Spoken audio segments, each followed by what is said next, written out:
여러분, 지금은 이제 미국 땅이 되었지만 알래스카는요 원래 러시아의 영토였습니다. 아시죠, 그죠? 그 땅을 1867년도에 미국이 러시아로부터 사들였습니다. 여러분, 알래스카는요 미국 영토의 3분의 2에 해당하는 아주 어마어마한 크기의 땅입니다. 미국 본토의 3분의 1은 안 되겠다. 한 20% 정도 되겠네요. 근데 그 어마어마한 크기의 땅을요, 그 당시에 720만 달러, 그러니까 1에이커당 2센트를 주고 샀습니다. 그 당시에 물가를 감안하더라도요, 이것은 그냥 거저 주는 것과 다름없습니다. 근데 그 당시에 알래스카 땅을 매입하겠다고 하니까 여론의 반대가 굉장히 심했다고 합니다. 의회에서도 반대가 심했다고 합니다. 심지어 그 일을 추진하던 그 당시 국무장관이었던 유명합니다. 윌리엄 스워드를 향해서 비아냥거리면서 험담한 사람이 얼마나 많았는지, 의원 중에는요 그가 매입 법안을 제출하니까 아니 그렇게 큰 아이스박스가 도대체 어디에 필요한 것입니까? 이렇게 비아냥거리는 사람도 있었다고 합니다. 또 만약에 얼음이 필요하다면 미시시피 강의 얼음을 깨다가 장간집이나 채우시오, 이렇게 비아냥거리는 사람도 있었습니다. 그런 많은 난관을 이겨내고 이 법안이요 딱 한 표 차로 통과가 되었습니다. 그래서 우표가 나오게 됐습니다. 근데 법안이 통과되고 나서도 여론이 좋지 않았습니다. 그 쓸모없는 땅을 매입하기 위해서 많은 예산을 낭비했다고 여론이 굉장히 나쁘게 돌아갔습니다.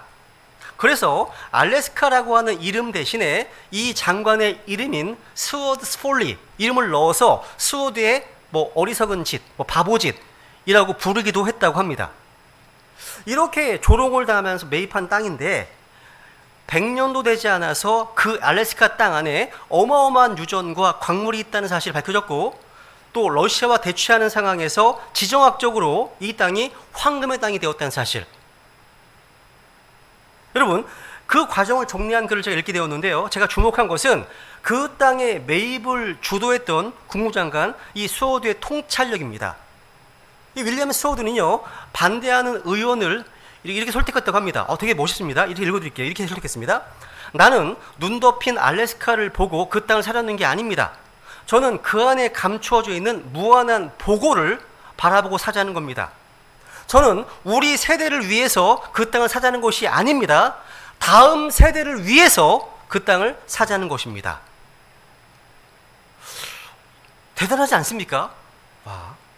지금 윌리엄 스워드는요 남들이 보지 못하는 것을 보는 특별한 눈을 가지고 있습니다. 우리 성도들에게도요 남들이 보지 못하는 것을 영적으로 분별하고 통찰할 수 있는 눈이 필요합니다. 우리는 이렇게 주님께 구해야 됩니다. 하나님, 저에게 이런 영적 분별력과 통찰력을 달라고요. 눈앞에 보이는 것이 급급한 자가 아니라 다음 세대를 아우를 줄 아는, 이 세대를 분별하고 통찰하는 통찰을 가진 인생이 되게 해달라고 기도해야 됩니다. 저는 바울이요 에베소 1장에서 이렇게 기도했던 내용을 기억합니다. 읽어볼까요? 시작. 우리 주 예수 그리스도의 하나님 곧 영광의 아버지께서 지혜와 계시의 영을 너희에게 주사 하나님을 알게 하시고 너희의 지각의 눈을 밝히사 그분의 부르심의 소망이 무엇이며 성도들 안에 있는 그분의 상속 유업의 영광 풍성이 무엇인지 기도합니다. 여러분, 서신서에 기록된 바울의 기도는요 우리가 드리는 기도를 많이 돌아보게 합니다. 너무 다르거든요, 질적으로. 그러니까 진정으로 중요한 기도의 본질, 핵심이 담겨 있습니다. 오늘 우리 시대는요 영적으로 무지하고 너무나 목매한 시대입니다. 무엇이 진리이고 무엇이 비진리인지, 무엇이 옳고 무엇이 그른지 분별하지 못하는 가슴 아픈 시대입니다. 오늘날 교회가 왜 이렇게 힘을 잃었을까요? 교인들의 수가 적어서 힘이 없습니까? 아닙니다. 이 말씀대로 지각의 눈이 어두워졌기 때문입니다. 여러분, 초대교회의 모습은요 정말 미미한 소수의 사람들에게서 놀라운 게 나타났습니다. 왜? 이들에게 이 지혜와 계시의 영이 있었기 때문이에요. 하나님의 말씀을 통해서 하나님을 알고 그 하나님의 관점으로 이 세상을 분별할 줄 아는 영적 분별력과 통찰력이 있었기 때문입니다. 여러분, 여기 말씀 보시면요 우리에게 지혜와 계시의 영을 주시면 주님께서 우리에게 어떤 은혜를 주십니까? 바로 우리의 지각의 눈을 밝혀주시는 겁니다. 성경에 보시면요, 지각에 눈이 밝혀진 사례가 있는데, 여러분 엠마오로 향하던 두 제자 얘기가 바로 그 경우입니다. 한번 볼게요. 15, 16절 읽습니다. 시작. 그들이 함께 이야기를 나누며 추론할 때 예수님께서 친히 가까이 오사 그들과 같이 가셨으나 그들의 눈이 가려져서 그들이 그분을 알아보지 못하더라 되어 있습니다. 사실 그래서 얼마나 가슴 아픈 상황입니까? 여기 등장하는 제자들은요, 평소에 예수님 가까이에서 주님과 함께 호흡했던 사람들이었습니다. 더군다나 19절에 보시면요, 그들은 예수님의 강력한 능력을 그 행하시던 현장에 함께 있었고 그 능력을 인정했습니다. 읽어볼까요? 시작. 그분께서 그들에게 이르시되 무슨 일들이냐 하심에 그들이 그분께 이르되 나사렛 예수님에 관한 일들이니라. 그분은 하나님과 온 백성의 앞에서 행동과 말에 강력한 대언자이셨는데, 또 21절을 봤을 때 예수님에 대한 기대감도 가지고 있었던 사람들입니다. 그러나 우리는 그분께서 이스라엘을 구속할 분이시라고 믿었노라. 이렇게 오랫동안 주님과 함께 있고 주님을 인정했고 또 주님에서 나타난 놀라운 능력을 기대하고 바랐음에도 불구하고 이들은 결정적인 순간에 예수님을 알아보지 못했습니다. 왜 알아보지 못했을까요? 성경은 그 이유를 단적으로 이렇게 표현하고 있습니다. 그들이 아까 어떻게 했다고요? 그들의 눈이 가려져서. 눈이 가려져서. 여러분, 지금 예수님의 십자가 사건 이후로 그들 내면에 드리워져 있었던 그런 좌절감과 절망과 아픔을 일시에 해결할 수 있는 부활하신 주님께서 곁에 오셨습니다. 근데 불행하게도 그걸 깨닫지 못하고 있습니다. 17절에 이런 말씀이 있습니다. 17절에 보시면 그분께서 그들에게 이르시되 너희가 걸으면서 서로 주고받은 이것들이 무슨 대화이기에 너희가 슬퍼하느냐 하시니. 예수님은요, 이 두 제자들이 나누는 대화에 대해서 슬쩍 끼어들었습니다.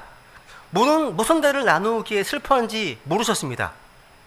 주님께서는요, 이미 그들이 무슨 이야기를 하는지, 왜 슬퍼하시는지 다 알고 계십니다. 주님께서 물으시는 것은요, 몰라서 묻는 게 아니라 우리가 모르기 때문에 묻는 겁니다. 우리가 모르기 때문에. 이들은 지금요, 자신들이 나누는 대화의 내용을, 특히 실제를 전혀 모르고 있습니다. 이들은 자신들이 슬퍼하는 것에 대해서 그 내용을 전혀 알지 못했다는 겁니다. 저는 이 장면이요, 우리의 현실처럼 느껴지기도 합니다. 엠마오로 향하던 그 시대들처럼 예수님을 가까이서 경험하면서 오랜 시간 교회에서 살아왔습니다. 하지만 절망 가운데 있는 우리에게 그 문제를 해결해 주실 예수님이 나타났는데 그 사실을 깨닫지 못해서 여전히 낙심과 절망 가운데 살아가고 있는 모습은 아닐까요? 우리 모습이요? 근데 그렇게 무지했던 두 제자가요, 나중에 부활하신 주님을 알아보게 되는데 여기에 중요한 포인트가 하나 있습니다. 한번 보세요. 그때 이 30절 31절 시작. 그분께서 그들과 함께 음식 앞에 앉으셨을 때 빵을 집어 축복하시고 떼어 그들에게 주심에 그들의 눈이 열려 그들이 그분을 알아보았으나 그분께서 그들의 시야에서 사라지셨더라. 이 구절에서요, 그들의 눈이 열려, 이 부분이요, 영어로 보시면 수동태로 되어 있습니다. 그죠? 이렇게 이해하면 쉽습니다. 주님께서 눈을 열어주시니까 그분을 알아보았더라, 이런 말입니다. 즉 제자들의 눈이 밝아지게 된 이유, 주체로 예수님께서 바로 그 주체가 되신다는 겁니다. 저는 이 말씀 가운데서 우리가 믿어야 될 기독교 신앙의 핵심이 담겨 있다고 믿습니다. 불교는 어두워진 눈을 인간의 고행과 노력으로 득도해서 눈을 밝히려고 애쓰는 자들입니다. 그렇게 믿습니다. 하지만 우리는 다릅니다. 우리는 우리의 고행과 노력으로 밝히려고 애쓰는 자들이 아니죠. 그죠? 오늘도 절망 중에 있는 우리를 찾아오셔서 우리 눈을 밝혀주시는 주님, 무지몽매한 엠마오로 가는 두 제자 같은 우리 인생 속에 지혜와 계시의 영으로 임하셔서 우리 눈을 밝혀주시는 주님의 은혜를 구하는 자들이 되어야 한다는 겁니다. 그래서 오늘도 우리는 지혜와 계시의 영을 주셔서 우리 눈을 밝혀주시는 영적 분별력을 구해야 됩니다. 그렇다면 이제 지난 시간에 이어서요, 이 영적 분별력은 어떻게 얻어지는 것일까요? 세상 사람들은요, 경험이 분별력과 지혜를 만든다고 합니다. 이 말도 어느 정도 맞습니다. 인생 경험이 많은 분들의 경륜을 따라가기는 참 힘듭니다. 하지만 경험에서 아무것도 배우지 못하는 사람도 있고 경험에서 오히려 상처만 남는 사람도 있습니다. 경험 이상으로 중요한 것은요, 영적인 반응, 영적인 해석입니다. 우리의 경험을 영적으로 잘 걸러낼 때 그 경험이 지혜가 되고 영적 분별력이 되는 겁니다. 오늘 다시 한번 읽습니다. 본문 말씀 시작. 그러나 본성에 속한 사람은 하나님의 영의 것들을 받아들이지 아니하나니 이는 그것들이 그에게는 어리석은 것이기 때문이며 또 그가 그것들을 알 수도 없나니 이는 그것들이 영적으로 분별되기 때문이라. 여기 내추럴 맨, 본성에 속한 사람이 있죠, 그죠? 성경은요, 인류를 두 가지로 나눈다면 본성에 속한 사람과 거듭난 사람으로 나눌 수 있습니다. 그런데 거듭난 사람들이 다시 둘로 나뉘어집니다. 카널맨, 육신에 속한 사람과 영적인 사람으로 나눌 수 있습니다. 이건 제가 임으로 나누는 것이 아니라 성경에 따른 분류법입니다. 성경은요, 사람을요, 외모로 취하지 않습니다. 하나님 보시는 것은 딱 한 가지예요. 그 사람 안에 생명이 있는가, 없는가, 이겁니다. 육신의 생명이 아니라 영적인 생명, 즉 생명이신 예수 그리스도를 모셨는가, 그렇지 않은가, 이게 중요합니다. 성경에서 아들이 있는 자에게는 생명이 있고 하나님의 아들이 없는 자에게는 생명이 없느니라 말씀하셨습니다. 아들이 없는 자가 바로 본성에 속한 사람입니다. 죽은 자죠. 그죠? 이걸 다른 말로 표현하면 하나님의 자녀인가 아니면 너희 아비 마귀의 자녀인가 나눌 수 있습니다. 이 세상에는 70억이 넘는 사람들이 살고 있지만 영적으로는요, 하나님에게 태어나서 하나님을 진정으로 아버지라고 부르는 이들이 있고 마귀를 자기 아버지로 주는 자들이 있습니다. 하나님의 자녀들은 하나님의 영을 받은 사람들이잖아요. 그래서 거듭나지 못한 사람들로서 본성에 속한 사람들은요, 하나님의 영의 것들을 받을 수가 없습니다. 알 수가 없습니다. 구원받지 않은 채 신학대학, 신학교에 입학을 해서 신학을 배우고 박사학위, 석사학위 학위는 받을 수 있을지 몰라도 결코 영의 것들을 알 수는 없습니다. 여러분, 다른 모든 학문과 달리 하나님의 영의 것들은요, 믿음을 통해서만 깨달을 수 있기 때문입니다. 성령께서 지각을 열어주셔야만 알 수 있기 때문입니다. 그렇기 때문에 본성에 속한 사람은요, 자신의 삶에 있어서 많은 일들을 경험하잖아요. 그죠? 근데 그 경험에서 영적으로 반응할 수가 없습니다. 깨닫지 못합니다. 자기 경험을요, 그냥 인간적인 시각에서만 해석하는 겁니다. 계속 반복되는 거예요. 근데 믿는 성도들이라면 우리는 삶의 모든 경험을 영적으로 한번 걸러내고 분별할 수 있어야 됩니다. 여러분, 우리 인생에는요, 폭풍이 불어옵니다. 보통 주례사 할 때 그런 말도 하거든요. 여기 신랑 신부가 앞에 있습니다. 근데 지금 여기 이 길, 결혼식 끝나면 행진을 합니다. 행진은 양옆에 꽃이 놓여 있습니다. 여기는 꽃길이에요. 근데 문을 열고 나가게 되면 여러 가지 풍파와 폭풍우가 있을 거라는 거 얘기하지 않습니까? 그게 현실입니다. 연애할 때는 그냥 서로에게 보여주고 싶은 것만 보여주는, 그죠? 이게 드라마라고 한다면 결혼은 뭡니까? 모든 걸 다 여과 없이 보여주는 다큐멘터리입니다. 그게 실제거든요. 다릅니다. 여러분, 폭풍이 불어와서요, 어느 날 갑자기 내가 가지고 있던 모든 것, 내가 자랑했던 모든 것이 다 날아가 버리는 일들이 벌어지기도 합니다.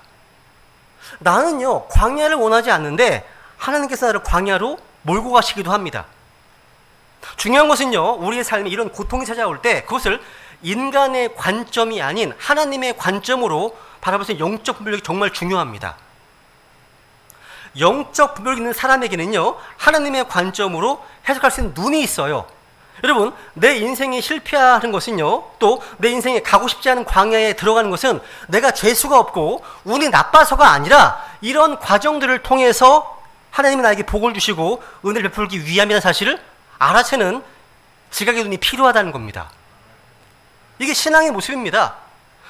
이렇게 반응하려면 우리의 경험을 영적인 분별력으로 업그레이드 시키는, 영적인 분별력으로 연결시키는 세 가지 도구가 있습니다. 하나씩 정리해 보겠습니다. 먼저 여러분 잘 아시는 말씀입니다. 말씀이에요. 히브리서 5장 13, 14절 읽습니다. 시작. 이는 저주를 사용하는 자마다 갓난 아이이므로 의의 말씀에 능숙하지 못하기 때문이라. 그러나 단단한 음식은 장성한 자들에게 속하나니 그들은 자기 감각들을 사용하여 단련받게 함으로써 선악을 분별하는 자들이니라. 여러분, 어린 아이들은요, 이 말씀에 능숙하지 못합니다. 스킬풀하지 못합니다. 그래서 아이들의 기준은요, 자기가 보기에 자기에게 좋은 것, 자기에게 싫은 것을 가지고 선악을 판단합니다. 그게 기준이야. 몸에 좋은 걸 줘도 내가 이거 싫어하는 음식이야, 안 먹습니다. 안 먹는 겁니다. 그러니까 자신의 호불호가 기준이라는 거죠. 그 어린 아이들입니다. 근데 우리는 하나님의 말씀을 근거로 한 의의 판단을 해야 됩니다. 그죠? 그러니까 영적 성장을 해야 한다는 겁니다. 그러려면 에스겔서 44장 23절 읽습니다. 시작. 또 그들은 내 백성에게 거룩한 것과 더러운 차이를 가르치고 그 백성이 부정한 것과 정결한 것을 분별하게 할지니라. 그러니까 여러분, 분별이 무슨 말입니까? 성경은요, 그냥 구별할 수 있는 능력, 판단력입니다. 그러니까 차이를 가르치는 겁니다. 차이를 아는 것이 분별력입니다. 차이를 아는 것. 여러분, 우리가 사는 이 시대는요, 마지막 날들입니다. 아주 위험한 때를 살아가고 있습니다. 시간이 흐를수록 사회가 점점 안전해지는 것이 아니라 점점 더 위험해짐을 느낍니다. 요즘 아이들은요, 이제 어릴 때부터 이제 학교로 보내지만 거기서 악한 것들을 다 배워서 와요. 또래 문화라고 하죠. 다. 학교에서 친구들 때문에 인생 망친 애들이 한둘이 아닙니다. 너무 많습니다. 여러분, 이 세상 자체가 악해요. 이 세상 문화 자체가 악한 거예요, 여러분. 여러분, 최근에 이제 우리 아이들을 통해서요, 여성 아이돌 그룹, 이제 블랙핑크라는 이제 그룹이요, 핑크 베놈이라고 하는 이제 거기 뮤직비디오로 나왔는데, 이 내용이 아주 사탄적이라는 얘기를 들었습니다. 아이들로부터. 근데 들어봤습니다. 들어보니까 이게 이제 표지에 블랙핑크입니다. 여기 뿔이 보이시죠? 두 뿔 보이시죠? 그죠? 여기에는 전시안을 비롯해서, 내가 그리 안 보여드리겠습니다. 너무 안 좋아서. 전시안을 비롯해서 피라미드, 황소의 뿔, 그 안에 붉은색 옷을 입은 멤버들이 나오고요, 검은 나무에서 열린 검은색 사과를 한 입 베어 무는 모습, 마치 선악과 같은 느낌을 받아요. 선악과가 사과는 아닙니다, 대신. 근데 또 이시타리 여신의 팔각형 별도 나오고요, 또 혼을 빼앗으려는, 그 혼을 얻으려고 하는 그런 가사가 나옵니다. 또 지옥 불이 나옵니다. 등등. 여러분, 핑크 베놈이라는 이름답게 그 안에는요, 붉은 뱀, 사탄이죠. 붉은 뱀의 베놈, 독을 주의시키는 내용들로 가득합니다. 그러니까 이런 뮤직비디오에는요, 분홍색 뱀의 독 이빨에서 뭐 떨어지죠? 분홍색 독이 흘러나와서 전시한 모양으로 퍼져가는 모습이 나옵니다. 성경을 아는 사람들은요, 이게 뭔 얘기인지 다 압니다. 아주 사탄적이고 아주 사악한 것입니다.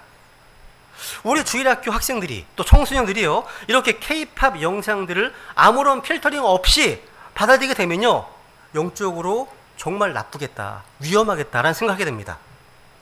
이렇게 영적 분별력이 있어야만 아이들을 보호하고 아이들을 보존할 수 있는 겁니다. 좀 중요한 거예요, 여러분요.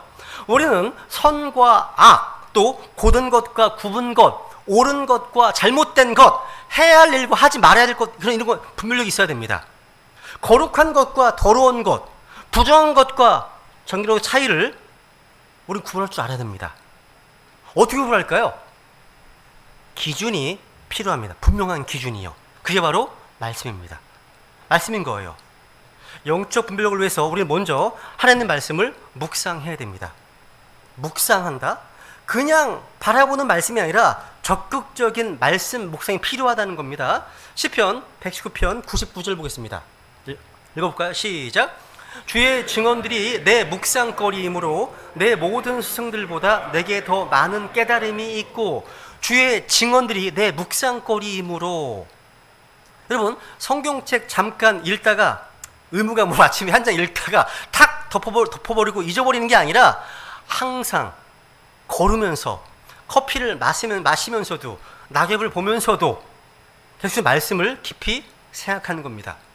묵상하는 거죠. 말씀과 함께 살아가는 거죠. 그죠? 여러분, 이 세상에는요, 온갖 지식을 가지고 있는데 하나님을 전혀 모르는 스승들이 많이 있습니다. 그들이 가르치는 지식은요, 듣기에는 그럴듯한데 결정적일 때 전혀 도움이 안 됩니다. 여러분, 우리 인생의 위기에서 정말 결정적인 돌파는 이 말씀을 통해서 옵니다. 결정적인 위기의 때 이 말씀으로 뚫고 갈 수 있는 사람은요, 항상 이 말씀을 지속적으로 묵상하는 사람입니다. 여러분, 성경책에 절대 먼지가 쌓이게 하지 마세요. 먼지 쌓인 성경은요, 여러분 내면에 죄악이 쌓여 있는 겁니다. 성경책이 낡고 닳아져가지고 아주 흐물흐물해져야만 여러분 내면이 정말 성령 충만한 말씀으로 충만한 겁니다. 예전에 저희 우리나라에요, 사무엘 기비라고 하는 아주 훌륭한 성경 교사가 와서 강의한 적이 있습니다. 그분의 성경을 옆에서 봤거든요. 근데 이 성경이 4대가 되는 성경입니다. 엄청 커요. 이 성경을 가슴을 딱 대면 배를 다 가려요. 근데 성경책을 제가 볼 때마다 어디를 펴든지 간에요, 빼곡합니다. 여러 가지 결실이고. 그래서 이 김 목사님 하시는 말씀이, 자기는 어디 교회 어디 간다 하더라도요, 설교할 수 있는 것들, 또 성경 가르칠 수 있는 것들이 수천 가지랍니다. 피면 된다고요. 다 정리해놨기 때문에. 아, 부럽더라고요. 저걸 스캔할까? 막 복사해볼까? 막 하고 싶은 마음 들더라고요. 성경 말씀 정말 중요한 겁니다. 근데 보세요, 그다음 보세요. 그것만이 아닙니다. 지속적으로 묵상한 말씀을 또 순종해야 됩니다. 아까 읽어볼까요? 시작. 내가 주의 훈계들을 지킴으로 노인들보다 더 잘 깨닫나이다. 노인들은요, 우리 인생에 많은 경험을 했기 때문에 젊은 사람들보다 한 수 위에 노련함이 있습니다. 그런데 노인들이 살아온 세월의 경험이라는 것도요, 영원하신 하나님과 비교하면 게임이 안 되죠. 인생의 경험보다 더 중요한 것은요, 말씀을 통해 주어지는 하나님의 지혜입니다. 말씀을 묵상하는 차원에서 더 발전해서 이 말씀에 순종하고 실천하는 단계에 이를 때 노인보다 더 뛰어난 명철함이 생깁니다. 그러니까 이 말씀에 순종할 때 파워가 생깁니다. 실로암의 그 장님도 주의 말씀대로 행했을 때 눈이 띄었습니다. 베드로도 말씀에 순종해서 그물을 내렸을 때 그물이 찢어질 만큼 고기를 잡았습니다. 영적 분별력은요, 그냥 추상적으로 사색하는 것이 아니라 말씀을 묵상하다가 그 말씀대로 살아버리는 겁니다. 그러니까 순종할 때 영적 분별력의 열매가 생기고 진짜 우리의 삶이 바뀌는 겁니다. 여러분, 순종 없는 묵상은 아무 힘이 없습니다. 영적 분별력의 완성은요, 말씀의 순종입니다. 실천과 행동이라는 거죠. Just do it. 순종하는 겁니다. 여러분, 말씀을 묵상하고 순종도 중요하지만 그에 앞서 이 말씀 자체를 바르게 나눠 연구해야 됩니다. 왜냐하면 사탄, 마귀도 이 말씀을 가지고 장난을 치기 때문입니다. 마귀도요. 마태복음 4장에 보시면요, 마귀가 시편 말씀을 인용해서 교묘하게 예수님을 시험하는 장면이 나옵니다. 한번 읽어볼까요? 5절 6절 시작. 그때 마귀가 그분을 거룩한 도시로 데리고 올라가 성전 꼭대기에 그분을 세우고 그분께 이르되 내가 만일 하나님의 아들이거든 뛰어내리라. 기록된 바 그분께서 자신의 천사들에게 너에 관한 책무를 주시리니 그들이 자기 손으로 너를 받들어 언제라도 내 발이 돌에 부딪히지 않게 하리로다 하였느니라 하매. 와, 대단하죠? 겁도 없이 마귀가 지금 주님께 나가서 그 주님 말씀으로 시험을 하고 있습니다. 마귀가 성경을 인용해서 예수님이 뛰어내려도 죽지 않는다 유혹했습니다. 마귀가 인용한 성경 구절은요, 시편 91편 11절 12절 말씀입니다. 읽어볼까요? 시작. 이는 그분께서 자신의 천사들에게 너에 대한 책무를 주사 내 모든 길에서 너를 지키게 하실 것이기 때문이다. 그들이 자기 손으로 너를 받들어 내 발이 돌에 부딪히지 않게 하리로다. 이 말씀을 인용했습니다. 그러니까 마귀는요, 시편을 인용하는데 앞에 보시면 마귀 인용할 때 언제라도, 원래의 말씀은 내 모든 길에서, 그러니까 원래 하려는 말씀은 내 모든 길에서라는 말 대신에 그걸 빼고서 어떻게 해요? 언제라도란 말을 집어넣었습니다. 무슨 얘기입니까? 마귀는 두려움이 없습니다. 마귀는요, 하나님 말씀을 빼고 더하고 바꿈으로써 성도들을 시험하고 속이려고 한다는 사실입니다. 이런 말씀들은요, 우리 베다니 침례교회가 왜 킹제임스 성경을 최종권에 믿고 있는지, 오늘날 성경 변개의 뒤에 누가 있는지 잘 보여주는 말씀인 것입니다. 예수님은 마귀가 성경을 인용할 때 똑같이 예수님도 성경을 인용했습니다. 이렇게 인용했습니다. 7절, 예수님께 이르시되 다시 기록된 바, 진짜 영적 전쟁, 말씀의 전쟁입니다. 다시 기록된 바, 너는 주 내 하나님을 시험하지 말라 하느니라 하시더라. 말씀이 내 마음속에 없으면요, 영적으로 싸울 수가 무기가 없는 겁니다. 무장이 해제됐기 때문에. 말씀을 마음에 가득 채워야만 마귀와 싸울 수 있는 무기가 있는 거죠. 성령의 검이. 그죠? 주님께서는요, 성경으로 성경 논쟁을 하신 거예요. 오늘날 이단들을 비롯해서 많은 이들이요, 성경을 펴서 자신들의 주장을 옹호하고 합리화하고 변명합니다. 그때 우리는 뭐 해야 됩니까? 우리는 뭘 해야 되죠? 우리 또한 다시 기록된 바, 우리 또한 성경을 펴서 그들의 주장을 바로 잡아야 되는 겁니다. 예수님은 성경으로, 이 말씀으로 사탄의 시험에 승리하셨습니다. 사실 여러분, 마귀가 시편에서 인용한 그 말씀은요, 재림의 구절입니다. 재림의 구절을 초림에 적용하고 있습니다. 우리가 이 말씀을 바르게 나누지 못하면 사탄의 의도와 계략들에 속게 됩니다. 바울스타가 이렇게 얘기했죠. 바울스타가 읽어볼까요? 고린도서 2장 11절 시작. 이것은 사탄이 우리를 이용하지 못하게 하려 함이라.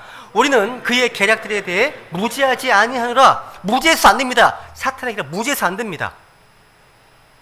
우리는 사탄의 이용물이 되지 말아야 되고요, 사탄의 계략에 속지도 않아야 됩니다. 오늘날 수많은 이단들도요, 이 말씀을 교묘하게 편집해서 성도들을 미혹합니다. 그렇기 때문에 말씀을 바르게 나누어야지만 이 말씀에 담긴 하나님의 경륜을 정확히 알 수가 있죠. 그래서 바울이 이렇게 우리에게 명령한 겁니다. 아주 중요한 말씀입니다. 읽습니다. 시작. 너는 진리의 말씀을 바르게 나누어 너 자신을 하나님께 인정받은 자로 부끄러울 것이 없는 일꾼으로 나타내도록 연구하라. 스터디, 공부하라. 진리 말씀 공부하는 건 하나님의 명령입니다. 이 명령에 순종하지 않았기 때문에 이 교회 시대가 라오디케아 교회 시대 돼버린 겁니다. 배교 시대 된 겁니다. 지금 목회자인 디모데에게 주어진 일들은 뭡니까? 성도들이 이 말씀을 바르게 나누어 공부할 수 있도록 하는 것이었습니다. 말씀을 마귀가 잘못 이용해서 성도들을 미혹하지 않도록 하기 위해서라는 사실입니다. 이런 내용은 성경 해석에 대한 기본적인 주제이기 때문에 많이 다루었습니다. 자세히 말씀드리지 않겠습니다. 또 우리가 영적 분별력을 가지려면요, 성령 충만해야 됩니다. 따라해보세요. 성령으로 충만하자. 읽어볼까요? 같이 시작. 그러나 하나님께서 자신의 영으로 우리에게 그것들을 계시하셨으니 성령께서는 참으로 모든 것, 즉 하나님의 깊은 것들을 사자히 살피시느니라. 사람의 것들을 사람 속에 있는 사람의 영 외에 누가 알겠느냐? 이와 같이 하나님의 것들도 하나님의 영 외에는 아무도 알지 못하느니라. 여러분, 하나님은 영이십니다. 영은요, 영으로 통해요. 여러분이 구원받지 못한 상태라면 영이 죽어 있잖아요. 하나님께 경배드릴 수 없으면 접촉할 수가 없거든요. 먼저 영이 거듭나야 됩니다. 그죠? 성경은요, 하나님의 영으로 쓰인 말씀이기 때문에 영감이죠? 하나님의 영으로 이해할 수 있습니다. 여러분, 첩보영화 같은 걸 보면요, 감시가 철통 같은 적의 기지에 주인공이 들어가서 투시경을 딱 낍니다.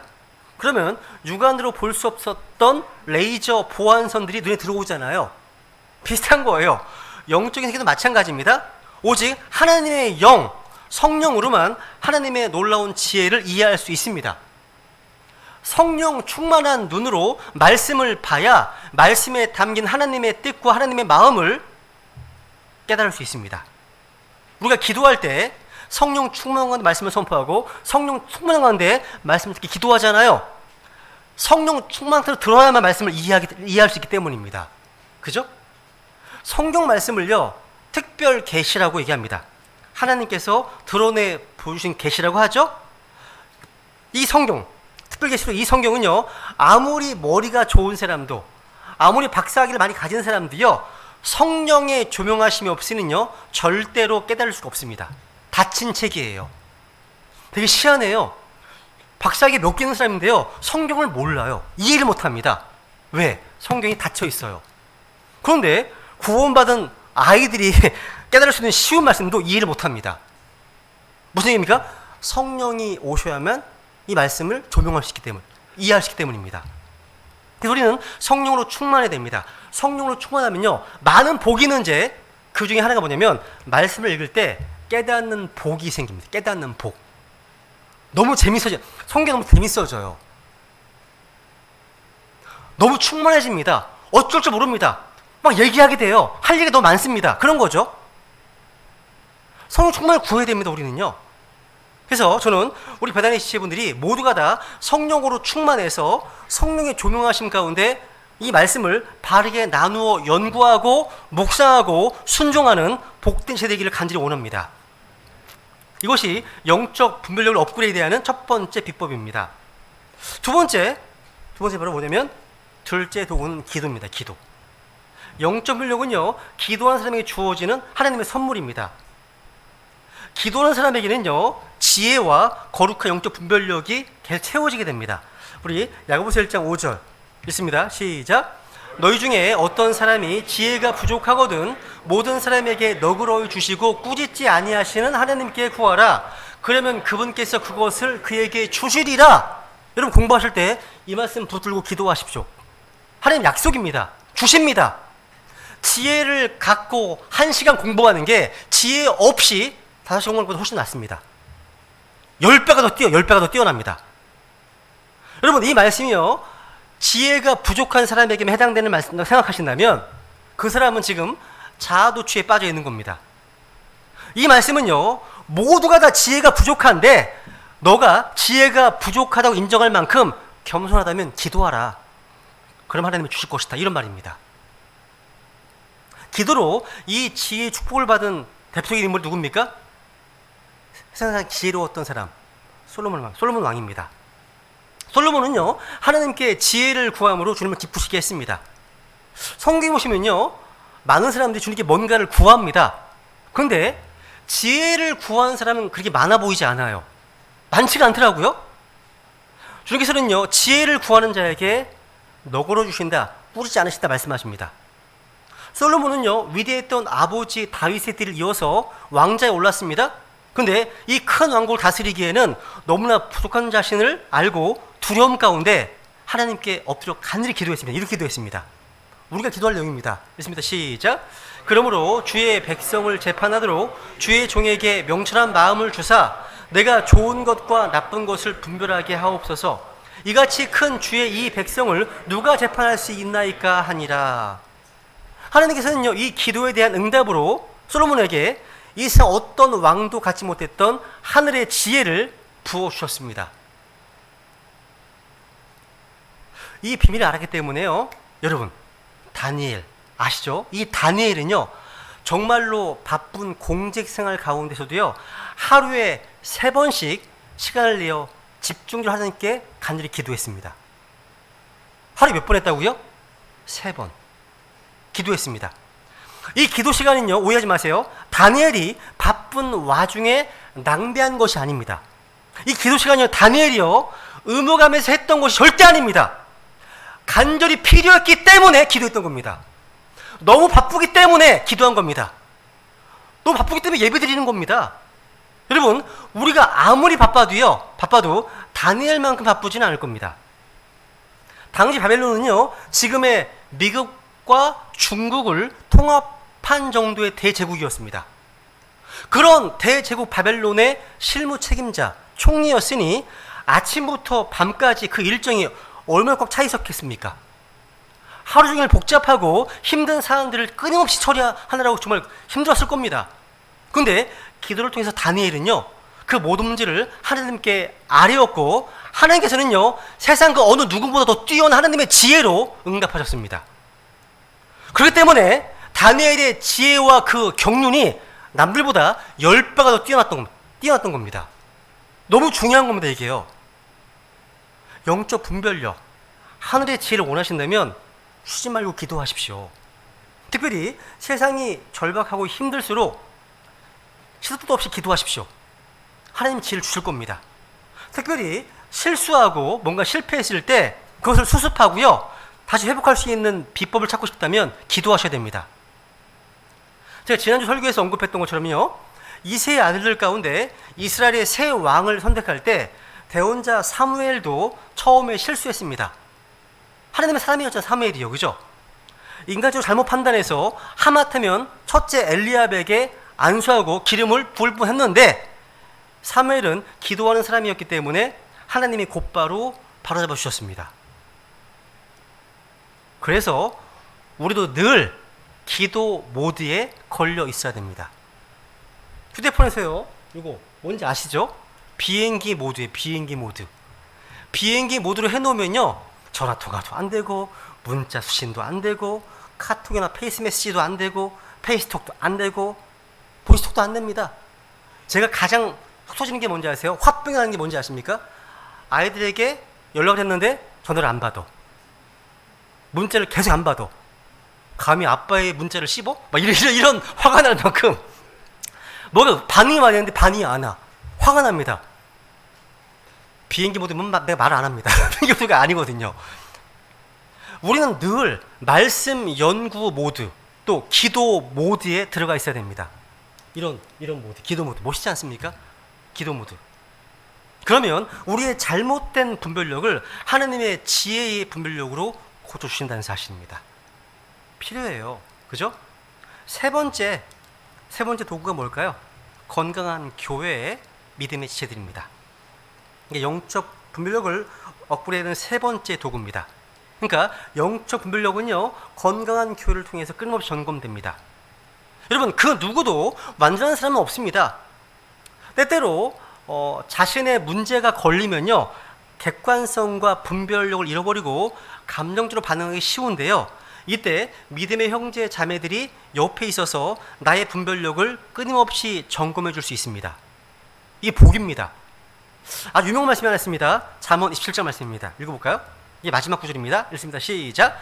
쇠가 쇠를 예리하게 하는 것 같이 사람이 자기 친구의 얼굴을 예리하게 하느니라. 쇠가 쇠를 예리하게 하는 것 같이 사람이 자기 친구 얼굴을 예리하게 한다. 여러분, 쇠가 쇠를 예리하게 한다는 것은 누구나 다 아는 사실이잖아요. 그죠? 그죠? 쇠가 쇠를 예리하게 하듯이 사람이 자기 친구 얼굴을 예리하게 합니다. 쇠를 가는 것도 쇠고요, 또 쇠를 날카롭게 하는 것도 쇠입니다. 우리 사람은요, 흙에서 지능에서 지음받았기 때문에 사람을 날카롭게 하는 것은 또 다른 사람입니다. 사람은요, 아무도 홀로 살 수 없고 홀로 성장할 수 없습니다. 영적 성장은요, 함께 있을 때 성장하는 겁니다. 혼자 성장하는 게 아닙니다. 여러분, 불교를 비롯한 대부분의 종교는요, 홀로 깨닫는 것이 중요합니다. 그런데 우리 크리스찬들은 함께 해야 됩니다. 왜? 모두가 서로에게 지체이기 때문이죠. 교회가 뭐예요? 교회. 교회는요, 믿는 자들이 모임이 교회입니다. 교회입니다. 그죠? 우리가 모이는 일에 힘써야 하는 것은 뭡니까? 서로 해야 할 일들, 또 함께 해야 할 일들이 있기 때문이에요. 사람이요, 자기 친구의 얼굴을 예리하게 한다는 것은요, 이게 지성적인 측면에서뿐만 아니라 모든 면에서 마찬가지입니다. 우리가 함께 모여서 교제를 나누다 보면, 사귐을 갖다 보면 뭔가 영적인 은혜와 축복과 선물들을 주고받게 돼요. 그 경험하지 않으세요? 여러분, 내 안에 기쁨이 있고 내 안에 말씀을 깨달은 복이 있고 감사가 있고 평안함이 있고 즐거움이 있다면 그것은 교제하다 보면 함께하는 사람들에게 전달이 돼요. 경험하시잖아요. 그죠? 그러니까 믿음의 선한 교제를 하다 보면 서로 은혜를 나누게 되잖아요. 교회가 그렇게 필요한 겁니다. 필요한 거예요. 그러니까 서로 교제와 교통하다 보면 우리의 영이 새롭게 되고 회복하게 되고 힘을 얻게 되는 겁니다. 뭔가 씻겨 나가잖아요. 뭔가. 그죠? 그러니까 쇠를 예리하게 하듯이 하나님께서는요, 우리가 서로를 보완해주고 좋은 자극을 주기도 하고 도전해주기를 원하신다는 겁니다. 혹시 나에게 어떤 일이 생겼는데 객관적으로 영적으로 분별이 안 될 때, 잘 안 될 때 목회자나 아니면 믿음이 성숙한 형제 자매들에게 가서 의논하고 기도를 부탁하십시오. 문제를 객관적으로 성경적으로 보면서 지혜롭게 조언해줄 믿음의 지체들이 반드시 있어야 됩니다. 저에게도요, 문제가 생기면요, 전화해서 조언을 구하는 선배 목사님들, 동료 사역들이 있어요. 그래서 이런 영적 분별력을 유지할 수 있도록 도와줍니다. 또 이 영적 분별력은요, 우리와 동일한 믿음 가운데 있는 믿음의 선배들이 쓴 책들이나 좋은 설교를 통해서 날카롭게 유지해 나갈 수 있습니다. 계속해서요. 하나님은요, 국경이나 인종의 시대를 뛰어넘어서 하나님이 쓰신 사람들을 통해서 우리를 가르치기 때문에 이렇게 말씀과 기도를 통해서, 그리고 좋은 믿음의 지체들을 통해서 우리 영적으로 더욱 성장하고 성숙해지는 겁니다. 교회가 마귀의 시험을 이겨내려면요, 교회 지체들이 모두 영적으로 성장하고 성숙해야 됩니다. 모든 세대의 영적 분별력이 더 깊어져야 한다는 거죠. 그렇게 되면 교회가 흔들리지 않습니다. 견고해집니다. 그죠? 교회가 이제 성장해서 성숙으로 가야 하는데, 이를 위해 반드시 필요한 것이 바로 영적 분별력인 것입니다. 그래서 우리 이 시간, 우리 베네시를 모두가 말씀과 기도로, 그리고 믿음의 지체들을 통해서 영적 분별력이 더 깊어지기를 원하신다고 우리 주님께 기도하시면서 하나님의 간절히 은혜를 구하겠습니다. 같이 주님 앞에 기도하시겠습니다.